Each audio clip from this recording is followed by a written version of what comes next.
Hello, everyone, and welcome back. In today's interview, I sit down with World Mobile CEO Micky Watkins. We are going to be discussing topics ranging from his early childhood heroes to the passion that drives him to get up every day and fight to connect the unconnected. I hope you enjoy it.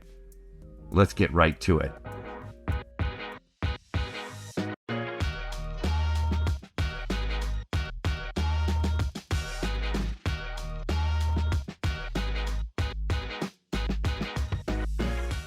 Oh, Micky, great to see you today. How are you, young man? Thank you very much. I'm good. Not so young anymore. It's actually coming up to my 43rd birthday next week sometime. So I know you can tell me how, I can tell you how it feels to be 43 because I know you're only 41. You're too kind. You're too kind.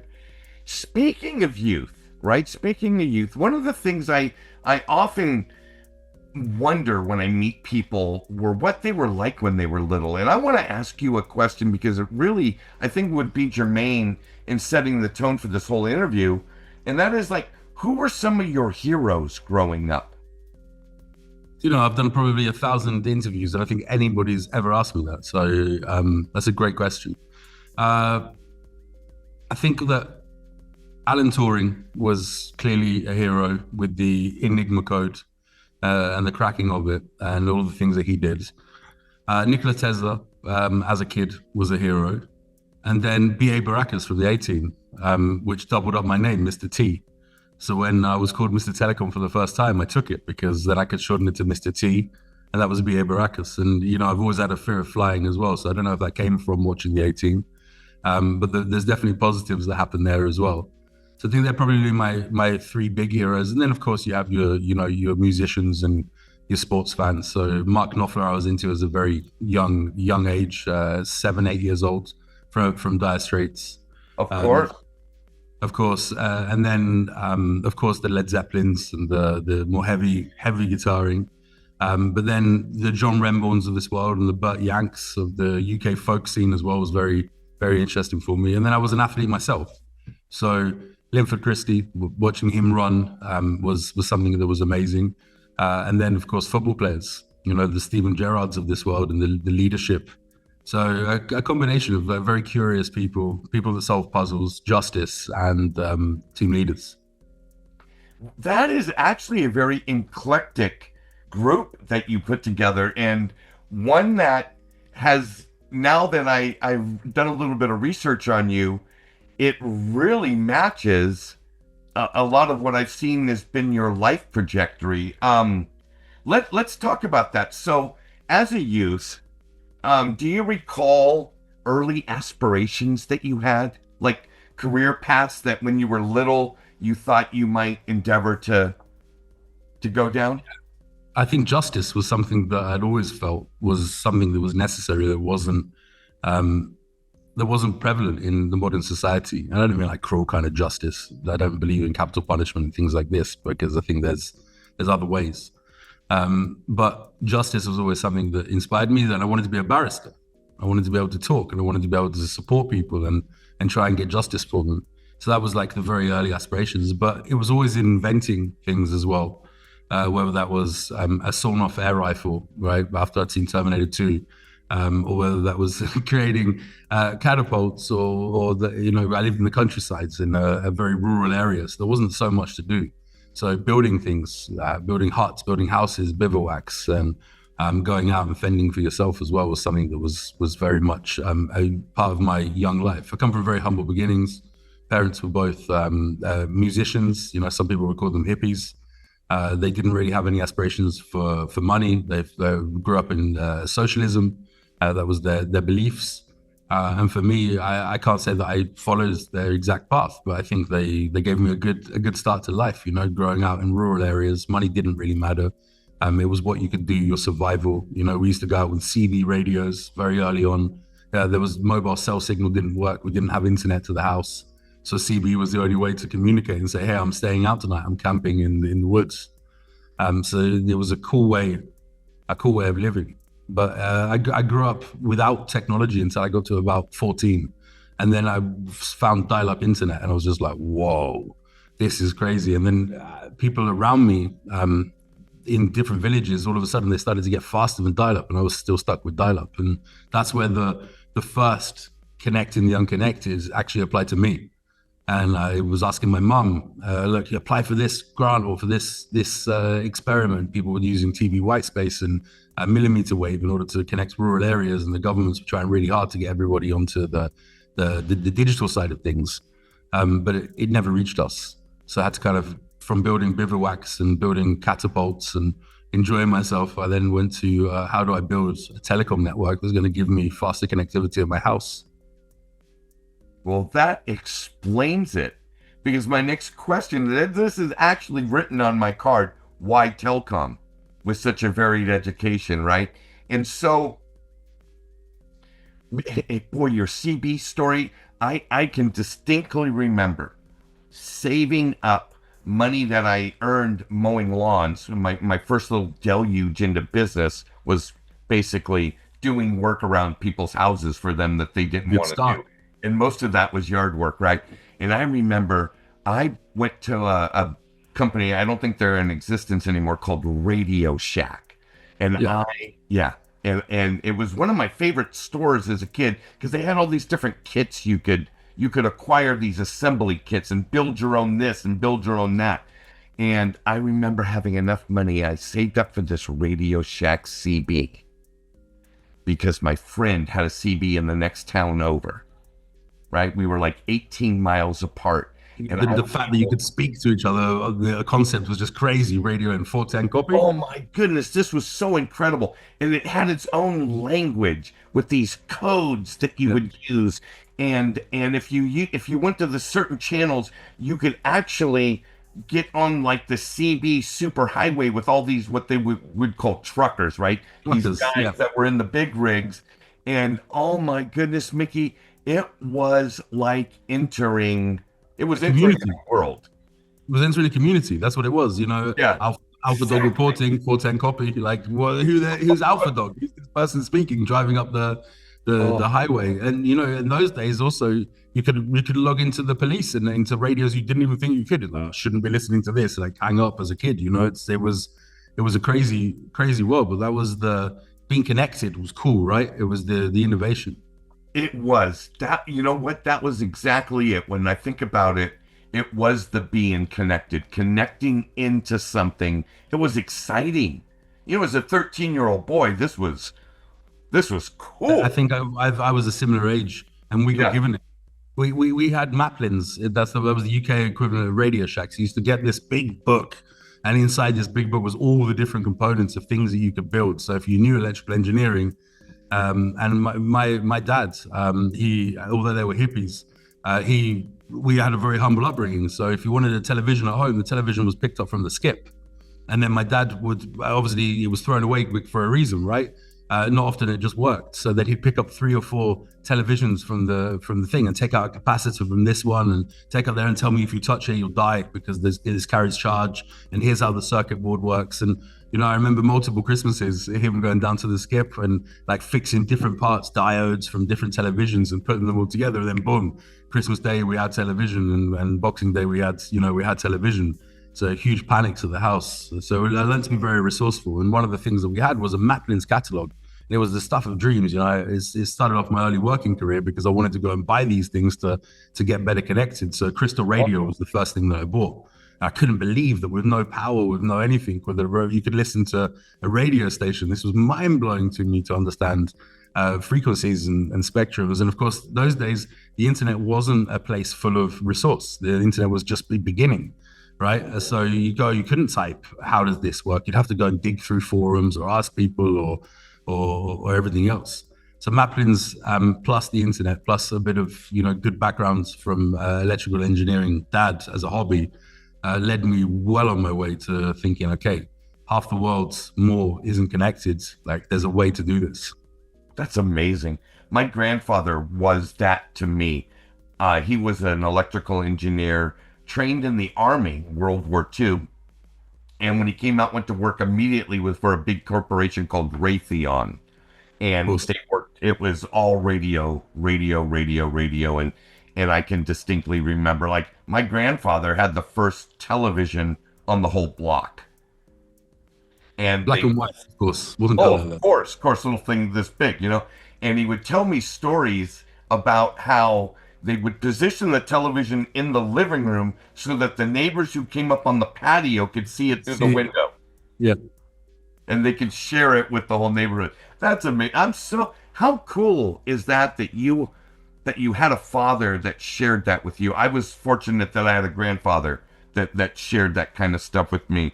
One of the things that I wanted to talk to you about, because obviously, the 1,000-mile view of, like, let's say World Mobile Token is, here you came, you built this thing, it's generating energy, it's growing a community, it's putting out an actual product. This looks easy breezy. Well, the truth of the matter is, you and I both know when the sausage is being made, it is not easy breezy. And one of the things I wanted to have you, like, share with the world, like your father shared with you this wonderful thing about technology and my grandfather shared with me, is what have been some of the, like, really big challenges that you and the team have had to overcome, and how did you overcome them? Yeah, I think there's been hurdles the whole way. So the simple concept of, you must understand that the world's communication market is run by 800 people, approximately 800 companies, mobile network operators. So entering into that market is really difficult. So then kind of coming with this idea, the Uber of telecoms or the Airbnb of telecoms, just wasn't a concept that they wanted to entertain or even thought about. Yet their revenues are dropping. They've got unused spectrum. They've got resources that they can't deploy. It didn't make any sense to me. So knocking on those doors and telling them, hey, listen, become part of this sharing economy, or we can help you. We can take your spectrum, stop you from losing it.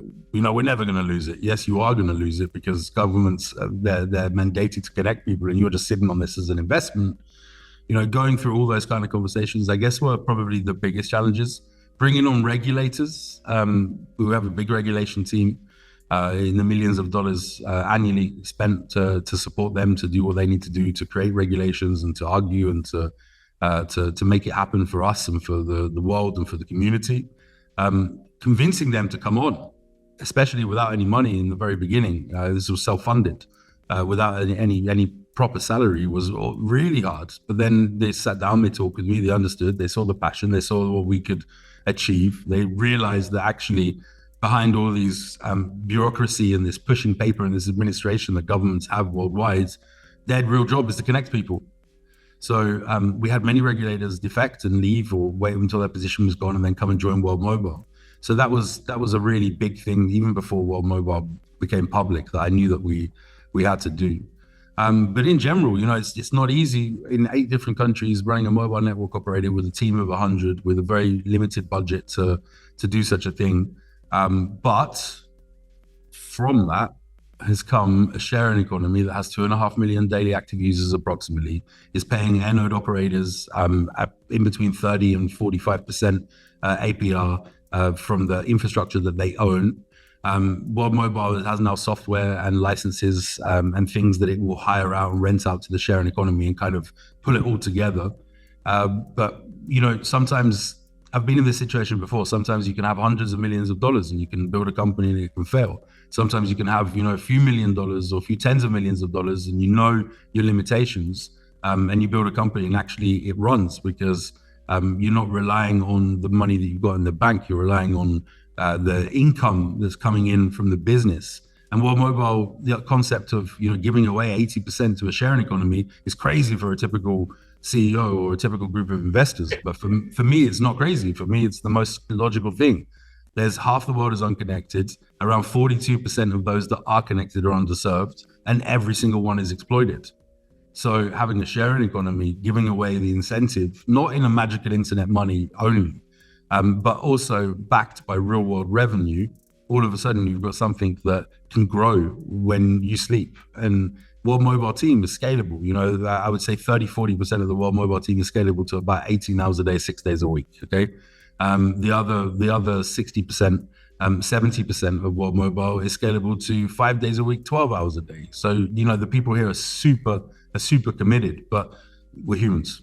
We've got sleep, we've got families, we've got, I am very fortunate as a CEO. I have a family that completely support me in what I do. My kids love it. They spend half their day upstairs here in the office listening to business and giving me ideas and telling me, and, otherwise I wouldn't see them.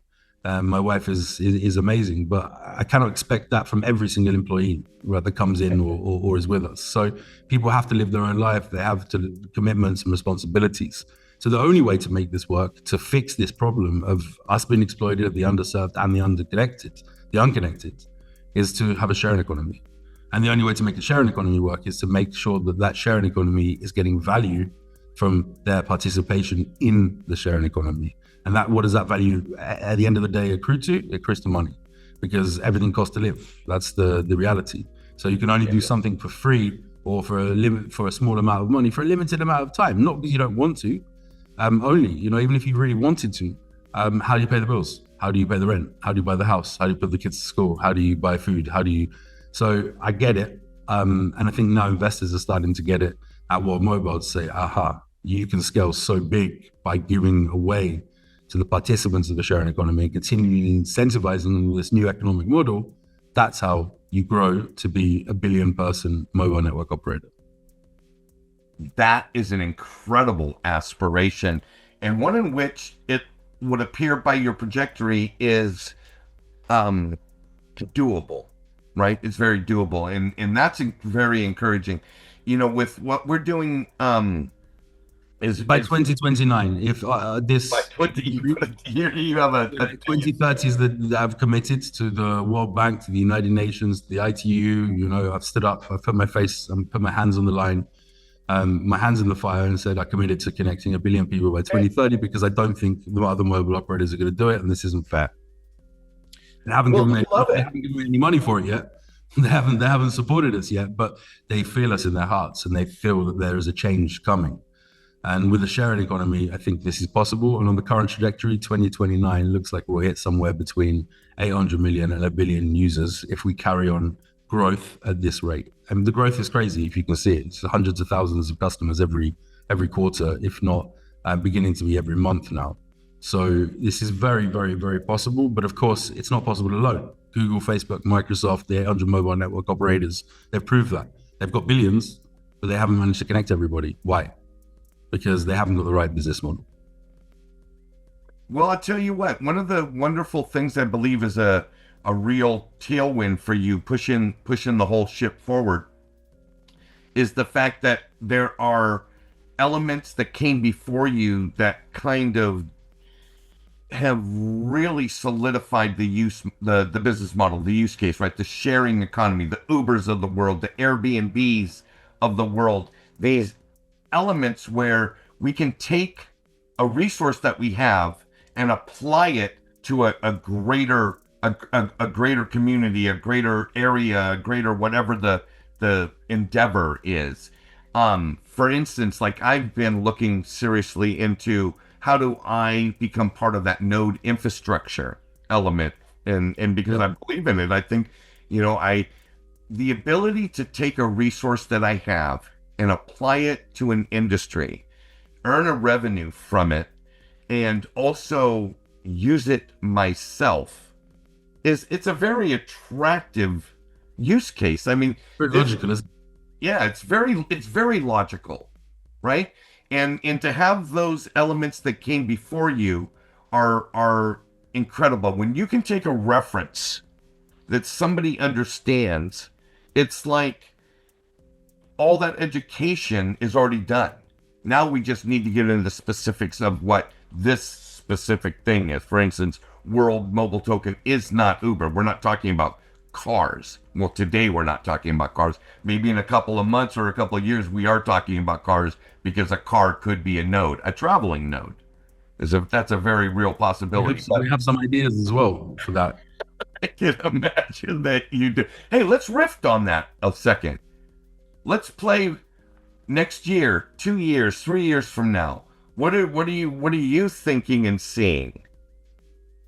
I would see the ground network. So air node operators that are beginning, the pioneers right now who are building the network out. I see a ground network covering huge areas, millions of nodes. Right now, there's about 65,000 nodes as of this recording, maybe 63,000 nodes that are deployed. Just to put that into perspective, there are more nodes out there than there are Starbucks or McDonald's worldwide fronts, right? So it's quite an achievement. It's nothing yet, nothing for us to jump up and celebrate, but in reality, that's because the team are always focused. But to the public, to any other company, this is a huge achievement, massive. But I see millions. I see millions spanning the world. I see all different types of nodes. Then in the next 1.5, 2 years, I also see our stratospheric platform go live, the World Mobile Strata node, Strata Mast. So this is something that flies. It's fixed wing, 56 meters in length of the wing, so it's pretty big. It has full regulation from the FAA, so it can land at an airport, it can take off at an airport. It's completely autonomous. It runs on hydrogen core that has a pattern that's cooling enough to be able to run hydrogen. But that means that essentially we have, before we strapped on the communications platform, we have a tower in the sky that's actually a power station. Because the problem with flying is you need to use solar. The problem with solar, you need to have a large span. And the problem with solar is that you come into a position where actually you have solar panels on top, but the sun, well, unless you're a flat earther, believe in what you wish to believe in, but the sun goes like this, the earth, right? It doesn't go like this. So you've got to have solar also on the side if you really want to power something. And then you've got to have batteries because when the sun's gone, you still need to run your platform. With hydrogen, you're in a position where you can run 100 kilowatts. And to put that into perspective, one solar panel generates probably around 400 watts, right? 100 kilowatts can power pretty much anything. So our HAPS, it's actually a stratospheric plane, but I've been told I'm only allowed to call it a HAPS. Our HAPS is capable of carrying 700 to 800 kilos and capable of powering 100 kilowatts. So it's huge potential compared to anything else that exists today. So in 2 years' time, I expect us to have the first 5 to 20 planes up, HAPS, excuse me, Gregory. And then 3 or 4 years' time, I expect us to have a dynamic network, which, as you mentioned on cars, to have trucks that are repeating signals from our backhaul, from our HAPS, from our other infrastructure on the ground. So you'd have never these problems on highways anymore. You never have these problems at events anymore. And I think this can be huge. Tesla are going into that kind of space now-ish, where they're saying, okay, a Tesla can broadcast Wi-Fi. Wi-Fi is cool, but it's not that cool. You know it when you leave your room there and you go to another room, you walk 25 meters away, you've got a handover that takes you about 10 minutes, that would be terrible. But it feels like 10 minutes, anywhere between 8 seconds to 15 seconds to reconnect to the next Wi-Fi spot. It doesn't work at speed. So it's not really a solution. It's like a part of the puzzle, just like Starlink is a part of the puzzle, just like millimeter wave is a part of the puzzle, or free space optics is a part of the puzzle. But I see World Mobile as being a big part of all of that, with a dynamic network that can incorporate all of that.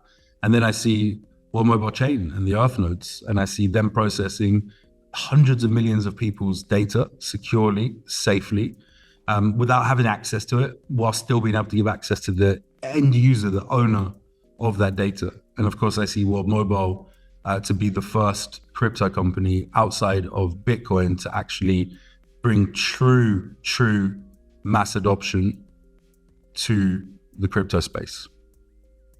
Well, that leads me to this. It's a bit of a technical question, and I'm not much of a technical guy, but the differentiation between air nodes and earth nodes is the kind of signal that is broadcasting. One is doing stuff in the citizens' radio wave spectrum, the other is in the internet. Yeah.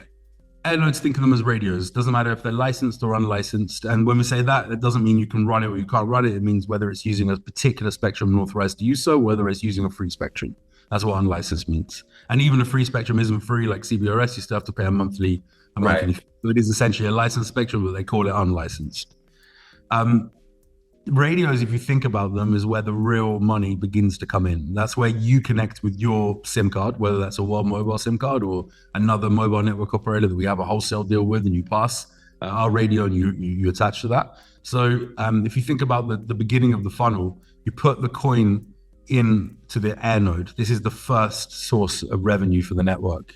Then that kind of filters down, and then it passes into the earth nodes, and then the earth nodes then take that information, they record what's happening with that radio, with that DID, then record what's happening with the customer that connected to that radio, and then they can work out what the billing is without me having to have a big billing team and they can prove that the billing happened and that this person was there, so they can't game the system.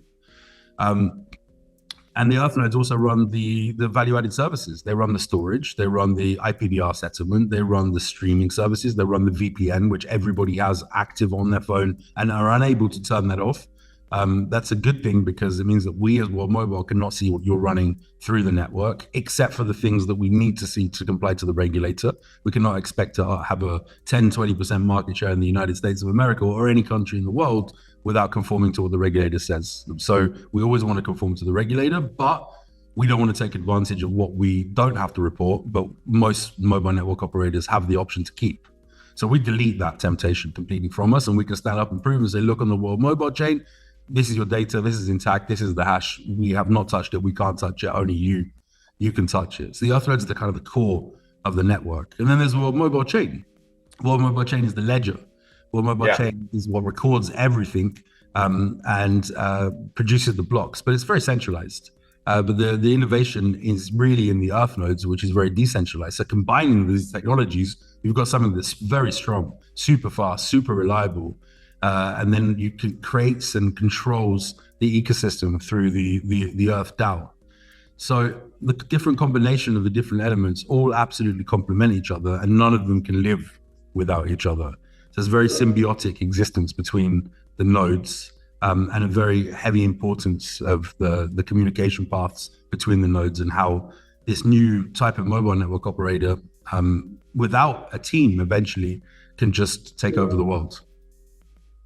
Well, so in my limited research, right, or my limited understanding of the research that I did, this infrastructure of air nodes, earth nodes, was followed by a thing called an Aether node.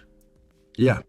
Can I touch on that briefly, and where does that sit in this? It's gone kind of silent because we focused heavily on World Mobile chain, and then we focused heavily on the earth nodes. Earth nodes, the first earth node operators, during the end of September, the beginning of October, will go live. The Ether node essentially is a node that conforms to all regulations within a country, that acts as a mother to the earth node network, and is held by KYC parties.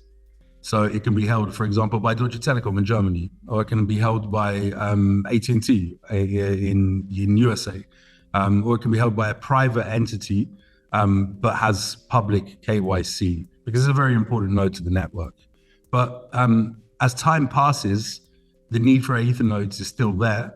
The development has happened. In fact, there's an Ether node running in several different countries right now, but we feel that earth nodes could probably do a lot of those jobs. So the Ether node will only come in where there's regulation. Yeah, where an earth node, we don't have one, for example.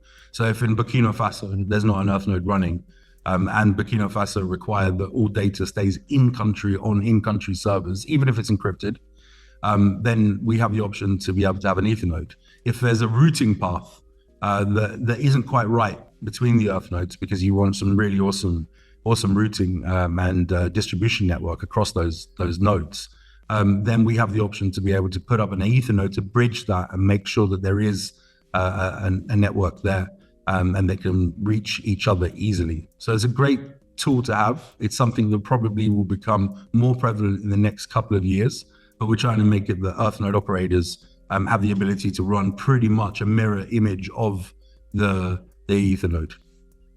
Well, that's encouraging for somebody like myself. You can see these devices that are behind me.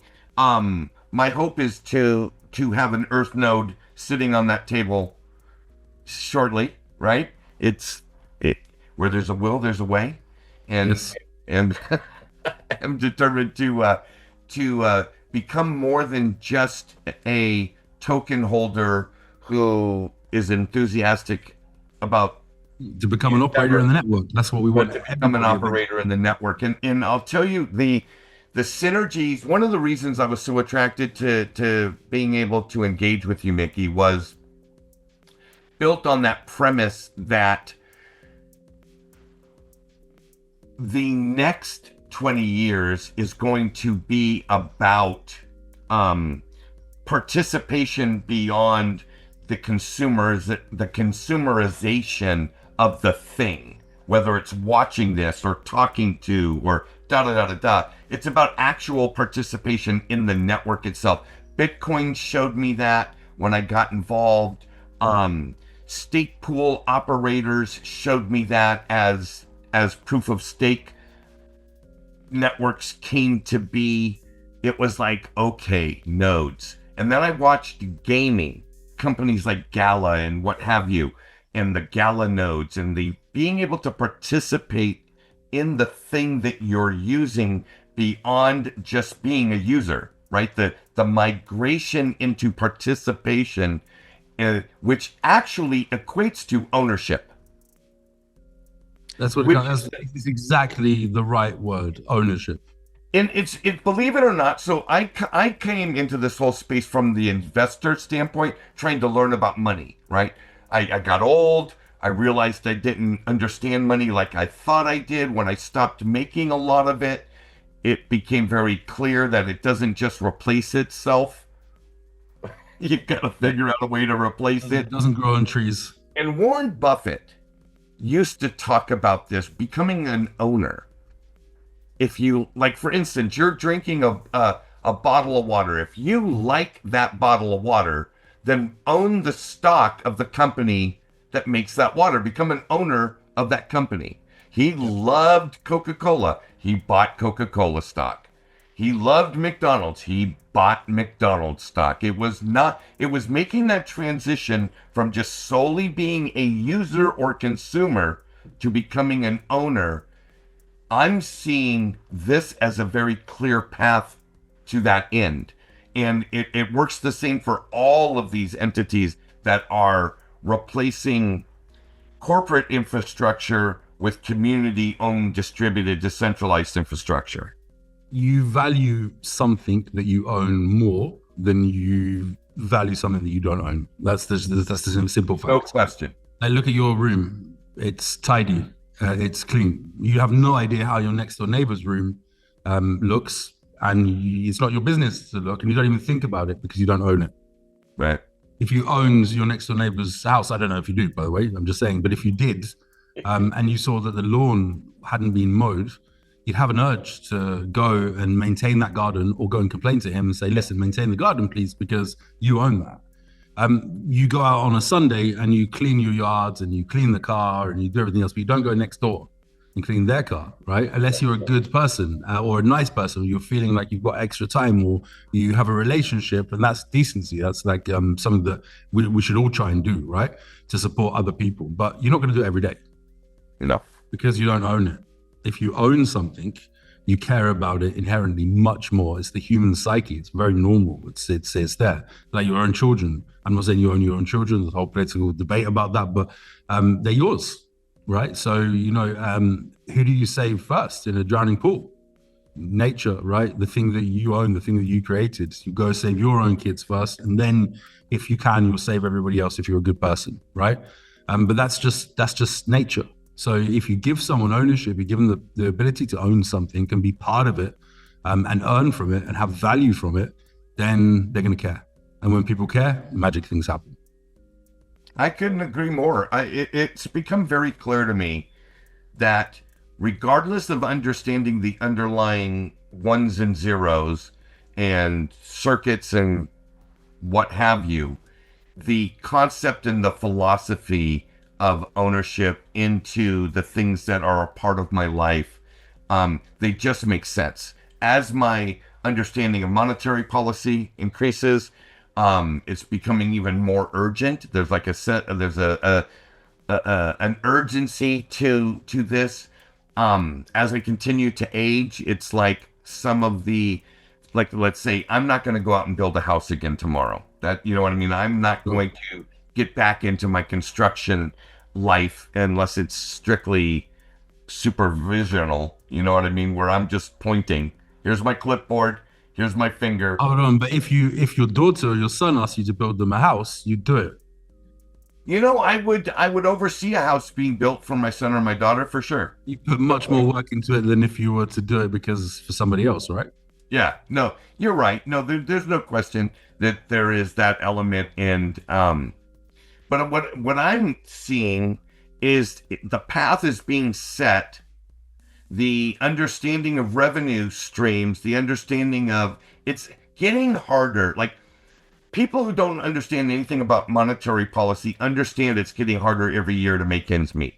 If Yeah. their income stays static and their expenses continue to rise, you don't need a PhD in economics to know it's getting harder. I may need to do something different, Oh which well, to me is you opens ignore the that. door. You ignore that because there's nothing you can do about it. It's very difficult. But you can become an Uber driver and make extra money, right? Exactly. You can do other things, but most people just ignore it because they don't have a choice. This is one of the things that I care mostly about World Mobile from an emotional, moral sense, ethical sense, but also for a growth of World Mobile. Is take Reno for example. Reno was the first city in the United States of America where we came and we set up a mobile network with our sharing economy. We're bringing back money into Reno. AT&T came into Reno. They spent an awful lot of money coming in there. T-Mobile came into Reno. Other mobile network operators came into Reno. They built a network with about 70% population coverage. It's a bit patchy. You know, we came in, we filled those patches. We built a network at a fraction of the price because of our sharing economy and our business model.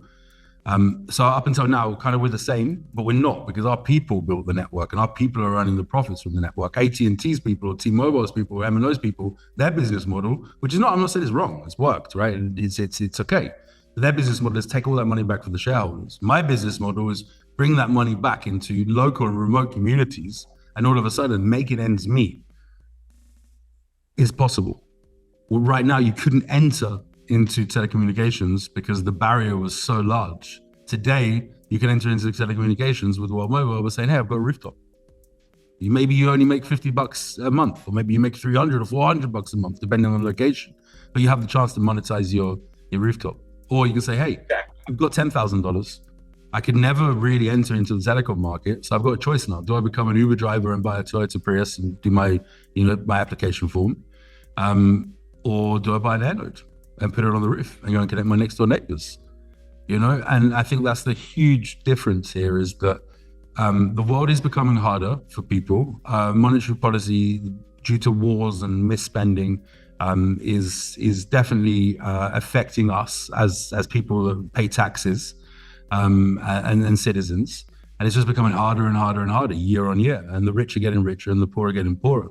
So one of World Mobile's biggest achievements will be spreading the wealth again. Instead of that money going into 20 shareholders at the end of the year and a CEO getting a bonus of $300 million for running a telco, all of a sudden you put all that money back into the neighborhoods. Now you watch how neighborhoods thrive. The money's there. It's just being held by the wrong people. Well, when capital flies out of any economy, has a detrimental effect on that economy, right? There's no question about that. And so keeping the velocity of money within its own economy, where when I spend $1 on my whatever, I'm spending it to you. It's now an asset to you. You're now maybe. If No, I'm going now to your sister who owns the bakery shop and I'm buying bread. Exactly. And then she buys something from me. Yeah, so now the money's circular and we're keeping it within a thing. But what's happening is the extraction is so big. You have 500,000 people paying mobile network operators, and the only thing they're getting, and I don't mean to sound ungrateful, but you should expect that because you're paying the bill, but the only thing they're getting is internet, and they're getting patchy internet of that. I think that if the thing that they were getting was internet and they saw the money going to the next door neighbors and they saw the money going to the local laundrettes and they saw the money coming there. This can change. This can change we saw it happen in Zanzibar. The story of Zanzibar was incredible. We put up the first nodes there pre-COVID, and then we couldn't go back for 7 or 9 months. And we saw the economy change. We saw not just people, like you expect to see some cool things, right? Like the coolest thing I saw was people playing Fun Run 2 with me online, playing video games, right? The second coolest thing that I saw was people that couldn't speak any English before or any other language except from Swahili, all of a sudden learning how to speak different languages. Now, these are the things you'd expect. What you don't expect is 2 new shops to open, fishermen to have new fishing boats and fishing nets, the economy to grow by 10x, and the population to grow by 3x in 7 months. You're just like, this is the unexpected. But why did this happen? Because this particular place, the capital didn't run out. The capital came back in. Yeah, there was no capital flight. Everybody was attracted to that. Everybody was attracted to that. And then in my head, in the way that I think things will go, it started off with 150 people. 150 people in that village, and then it grew to 300. People started building huts. Like each one of those huts can have another node and expand it and expand it and expand it and expand it and expand it. And all of a sudden, why are people going to be paying legacy mobile network operators? Makes no sense. It makes them poorer. It makes them less secure. If they can get coverage and they can pay their local community, I'd love to be paying my next door neighbor for internet rather than be paying somebody else for the internet. As long as the service and the quality was there. If I have to sacrifice, I've got to make a decision there. It's like, hold on, I'm sacrificing to give. But if you can bring a service that's just as good, it's a no-brainer. Of course I'm going to pay next door. They've got 2 kids, 3 kids. Why would I not pay them? Why am I going to make a shareholder of AT&T or T-Mobile richer? Well, the downstream effects to that are, it's great for the population, but it's also great for the municipalities in that the tax receipts stay local, right? And it's good for the government. It's good for everybody. Exactly. Tax receipts. Now, all of a sudden, roads that had potholes are getting repaved. Now, all of a sudden, schools that had 50 students per class can get a new teacher, and now it's 25 per class, or what have you. It's a downstream effect that has benefit over benefit over benefit. No, I'll tell you, what you were talking about Zanzibar. I will tell you, when I bought my first World Mobile tokens and got interested in the project, it was based off of a Medium article I read, and then on X, back then it was Twitter, I saw the photo of an air node next to a grass hut and what looked to be a dirt road and a bus stop. And it talked about this proliferation of nodes, and that was going to be the expansion plan. And I was like, this is cool. This is cool. Now, back then it was a novel idea, right? And I was like, wow, this. If this starts to take off, this could be interesting. And here, look at us now. It's got to be 3 years later, if not longer. You're live. Fine, but 4th, 2021 was the first time that we spoke, and I believe we spoke actually with Digital Asset News. Yes. Right? Yeah. And I remember you being on a show, me being on a show, or us taking a private room, and you were like, wow, this is cool. I was like, yeah, it's going to get big. And then at that point, we had like 10 anodes or 15 anodes. Yeah, exactly. It was this novel idea. And so one of the things that maybe we can, we'll start to wind this down is to, here, let me go. In my opinion, you built a better mousetrap, right? That's an old saying from my generation. If you build a better mousetrap, the world will knock on your door. And so one of the things I find interesting is how, even though you're a disruptor and an innovator, you're still very much open and working with legacy companies and corporations. I am real curious to the end game. Does World Mobile ever get bought out by an AT&T, by a T-Mobile, or do you say no, and you just continually to organically grow, and as that happens, you go with the velocity of the community?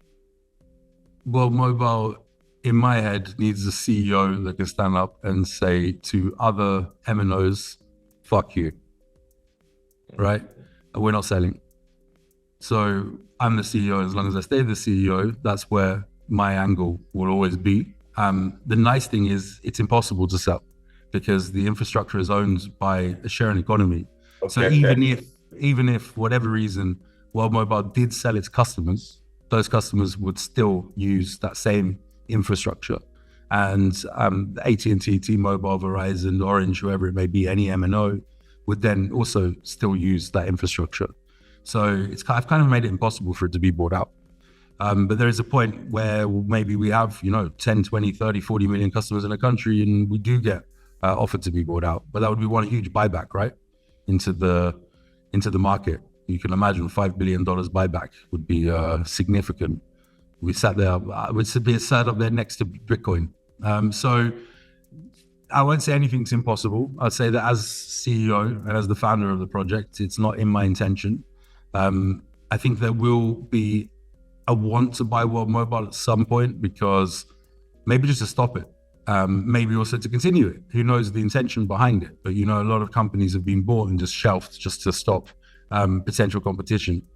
There's something that I would definitely fight against. It's something that I am the CEO that can stand up and say, hey, no chance. Thank you very much. Come back in 10 years time. Or actually, how much would you cost to buy? Right. And then bring them into the sharing economy. So the real answer to that is, I don't know. I don't think so. But even if it was, it wouldn't affect the World Mobile sharing economy because the World Mobile sharing economy and the World Mobile system is built in such a way that it cannot be picked apart. It's something that's built with a solid foundation from the start. So when the opportunity happens, let's see. I'm looking forward to that day. It means we've done something very right. Excellent. That's a great answer. I think I want to close out with this.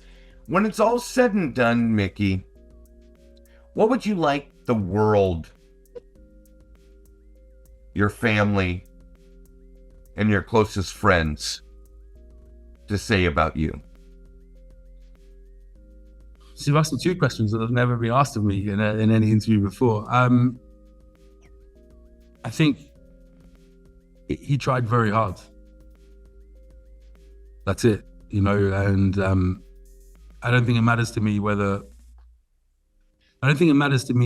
my own personal, hold on, let me answer this in the right way. You throw me off track.